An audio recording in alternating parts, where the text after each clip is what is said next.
மலை கோயிலுக்கு வந்திருக்கீங்க. ஆமா. அங்க முருகனை பத்தி 2 வார்த்தைகள். அதாவது அப்பாவுக்கு வந்து அறிவுரை வழங்கின இடம் அது. அந்த கந்தக்கு. ஆமாமா. சொல்லுங்க. அதாவது இப்ப பிரணவ மந்திரத்துக்கு பொருளைக்க வந்து தெரியுமான்னு பிரம்மாவிட்ட வந்து முருகன் கேட்டிருக்காரு. அவரு சின்ன பிள்ளையா இருக்கா உனக்கிட்ட என்ன சொல்லுது அப்படின்னோடனே பிரம்மாவை வந்து சிறையில அடைச்சிட்டாரு.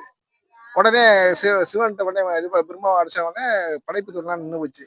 உடனே எல்லாம் வந்து முறையிட்டோன்னே இது உங்க பிள்ளை இது செஞ்சுட்டாருனோடனே கூப்பிட்டு என்னடா ஏன் இப்படி பண்ணோன்னே அது ஓங்காரம் மந்திரம் தெரியல அதனால அடைச்சினேன். நீ சொல்றது முடியுமா அப்படின்னோடனே நான் சொல்றேன் அப்படின்ட்டு இங்க வந்து அப்பாவுக்கே வந்து அந்த ஓங்கார மந்திரத்தை சொல்றாரு. அதுதான் அந்த இது. அதாவது அங்கேருந்து திருவையாறுல இருந்து சிவபெருமான் கிளம்பி வர்றாரு சுவாமி மலைக்கு. முருகப்பெருமான் என்ன சொல்றாருனாக்க உங்க உடம்புல உள்ள உயிரெல்லாம் எடுத்து வச்சுட்டு நீங்க ஒண்டி வாங்க அப்பதான் சொல்லுவேன்ட்டாரு. அதனால திருவையாறுல இருந்து கிளம்பி வரும்போது சந்திர பகவான் இருக்கிற தலையில திங்களூர்ல கழுத்து வச்சுட்டு வந்தாரு. அடுத்தது பாதி வந்து சக்தி இருக்காங்களா உமையால், அதை வந்து கழட்டி வைக்கிறது உமையால் புறம். புரியுங்களா? அதுக்கப்புறம் அவர்கிட்ட அந்த கற்பக விருச்சம் இருக்குங்களா, அந்த கற்பக விருச்சம் வச்சுட்டு வாங்க அப்படின்றாரு. கற்பக விநாயகர் பின்னாடி இருக்கு அது. அதுக்கப்புறம் தான் இங்க வந்து மந்திரம் கேட்கிறா. அந்த சிறப்பு வாய்ந்த ஸ்தலம் இது.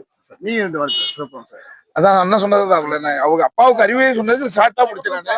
அதனால முருகனுக்கு தகப்பன் சாமி, அப்பா சாமி அப்படின்னு தகப்பனுக்கே போதித்த மகன். அந்த மாதிரி ஒரு புண்ணிய ஸ்தலம் இது. இது நீங்க இது வந்து கார்த்திகை தீபம் வந்து திருவண்ணாமலையில வந்து கார்த்திகை தீபம் ஏற்றின அடுத்த செகண்ட் தான் இதுல வந்து கார்த்திகை தீபம் ஏற்றுவாங்க. அது ஒரு இந்த ஏதோ ஒரு பெரிய ஒரு வரப்பிரசாதம்.